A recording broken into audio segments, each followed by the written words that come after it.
Hello viewers, thank you for joining me.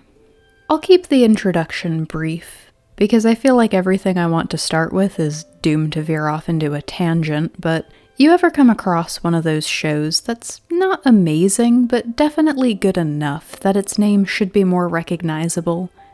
That's the kind of series we're about to jump into.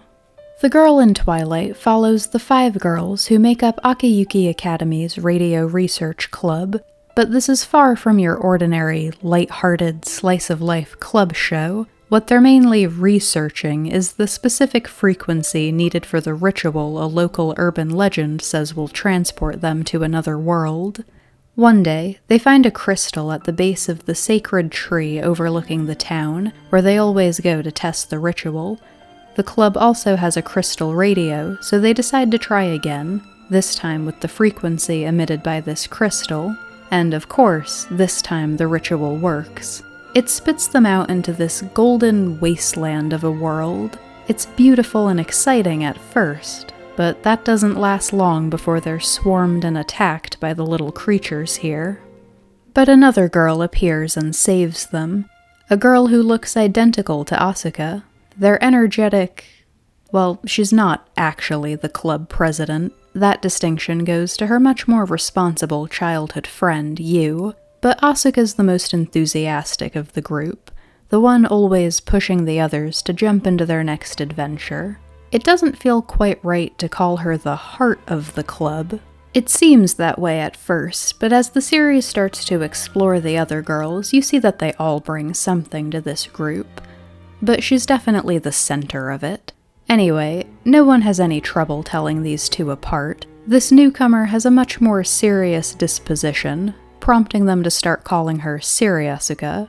She reveals a lot of things. She is also Asuka Tsuchimiya, just one from another fragment, or alternate universe, and she has her reasons for being so serious. She's lived a very different life from our Asuka. This golden space they're in is known as the Twilight, a realm of nothingness that swallows up everything it comes into contact with. 10 years ago, the Twilight appeared in Asuka's fragment. Since then, she's lost her whole family, and the world itself is on the brink of total destruction. So now she travels from realm to realm, fighting off the creatures that do the Twilight's dirty work, and searching for a being called the King of Twilight, in the hopes that if she can defeat them, everything will return to normal, or at least stop the damage where it is. Asuka's eager to try and help her other self, but Asuka sends them back to their own world with strict instructions to go back to their safe, peaceful lives and never return. But they're not the only ones to make it back to their world. A mysterious, cloaked figure sneaks in after them and starts sending them indirect messages that reveal new frequencies that will take them to other fragments, so the adventures continue. I usually talk about the characters and the story as 2 separate elements, but they're really intertwined here, so I'll do my best to keep this as clean as possible. After this introduction, the next 6 episodes are spent going to 3 different fragments, having a 2-episode adventure in each, with each one focusing on one of the girls in particular. I know, that math doesn't quite add up there. I'll come back to that. None of these 3 get to meet their other selves like Asuka does. On these adventures, the first person to move gets assimilated into the body of that fragment's version of herself, which, as well as being easier on the writers, I'm sure, also had a positive effect on the story. This allowed our characters to be really immersed in their other self's life, experience firsthand other possibilities for themselves. The point of these mini-adventures are to soothe any inner turmoil they might have, bring them to some sort of conclusion about who they really want to be and what kind of life they want to live. And once they accomplish this, they gain the same ability Asuka has to transform into these sort of mecha-themed magical girls and fight off the Twilight themselves, a development I did not see coming and really loved. So let's get into some of those characters. First was Nana. She's not exactly bubbly the way Asuka is, but she was definitely the second strongest personality in the group from the start, the only other really outgoing member. She comes across as a little vain and superficial, actually, but not in a way that made her unlikable. What's not so immediately clear is that she tends to keep people at a distance. Her mini plotline spits her out into a fragment where an official law says all girls must be married once they turn 17, and guess whose birthday is tomorrow? But this leads to an exploration of the root of her distance. Some trouble at home. Nana used to be really close with her father, who must have died because he's no longer in her life, and I didn't catch anyone mentioning a divorce. These days, she's at odds with both her parents. She refuses to accept her stepdad, and she resents her mom for remarrying so quickly. These character stories bring me back to my introduction point. Not amazing, but good enough to stand out. These first 3 girls, at least, are all struggling with recognizable problems, things I'm sure you've seen from other characters before, or maybe something you've experienced in your own life. There can be a fine line between relatable and cliché. But each of these scenarios had an interesting take on the situation that kinda surprised me and drew me in. Nana's a very believable teenager. Her approach to the situation is somewhere between childish and surprisingly mature for her age. She started acting out, staying out late, dyeing her hair blonde, letting her grades fall. But it's not just an attempt to get back at her parents. She recognizes that she wants them to step in and do something about it. She takes the lack of punishment as a sign that they don't care. And her parents are afraid punishing her will alienate her further, so it's kind of a vicious cycle.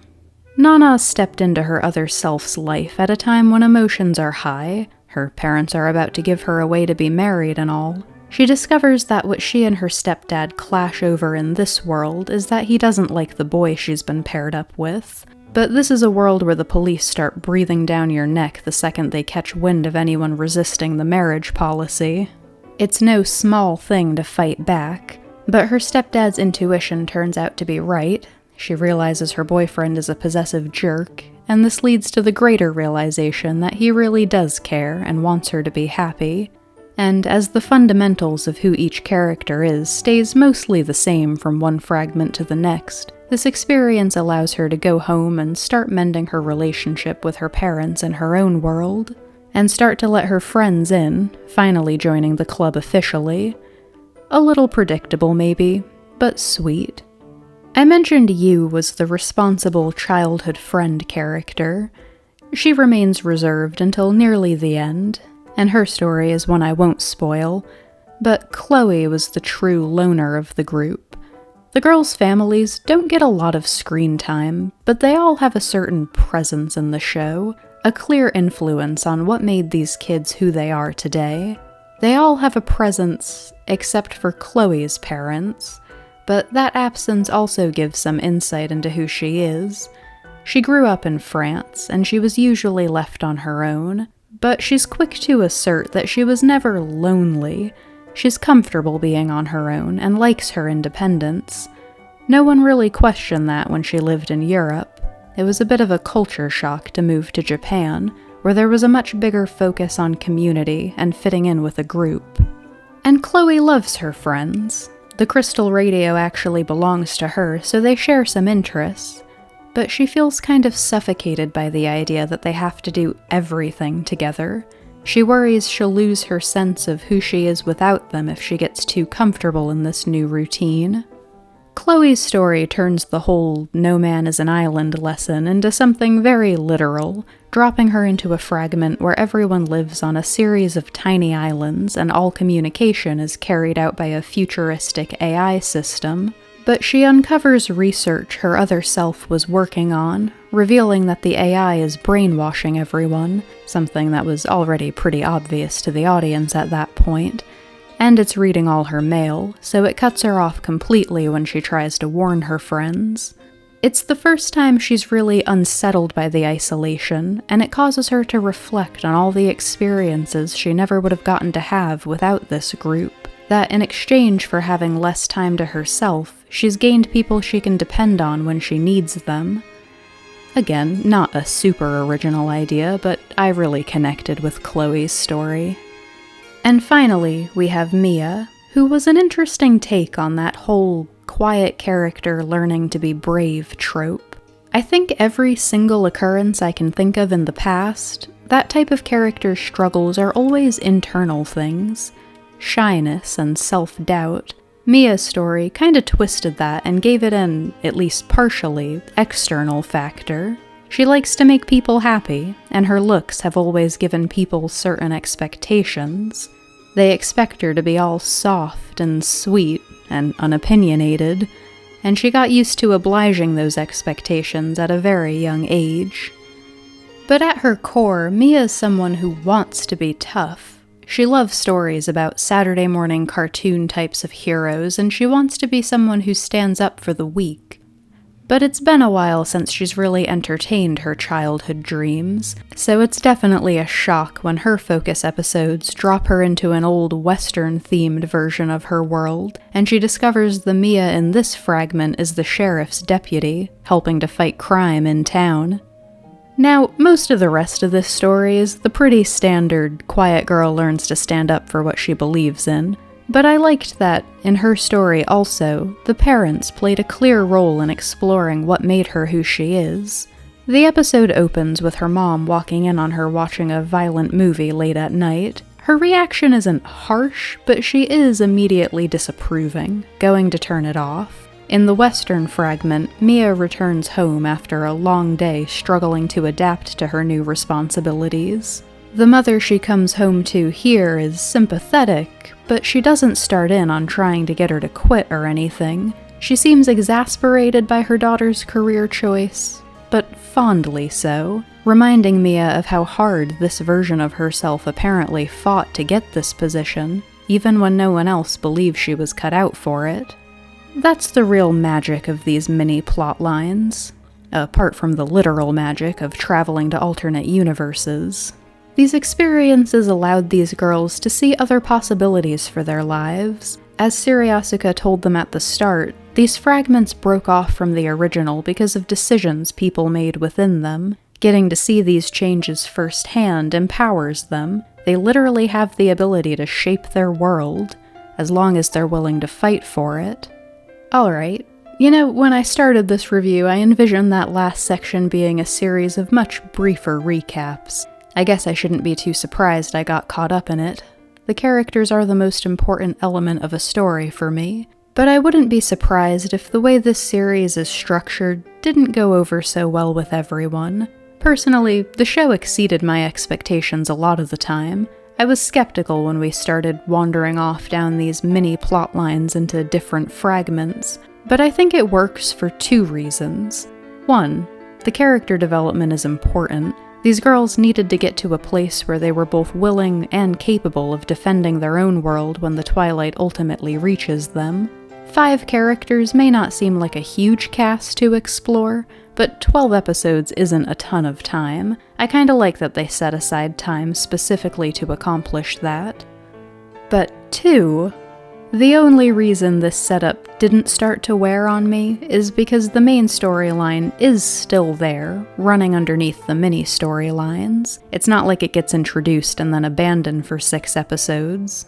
Siriasuka never really goes away. She's always running into them during her own travels, and sometimes in their own world. She has her own bittersweet little storyline where she gets to spend time with Asuka's family and friends, all the things she never got to have in her own fragment, which only makes her even more motivated to protect the general peace and happiness of her other self's life.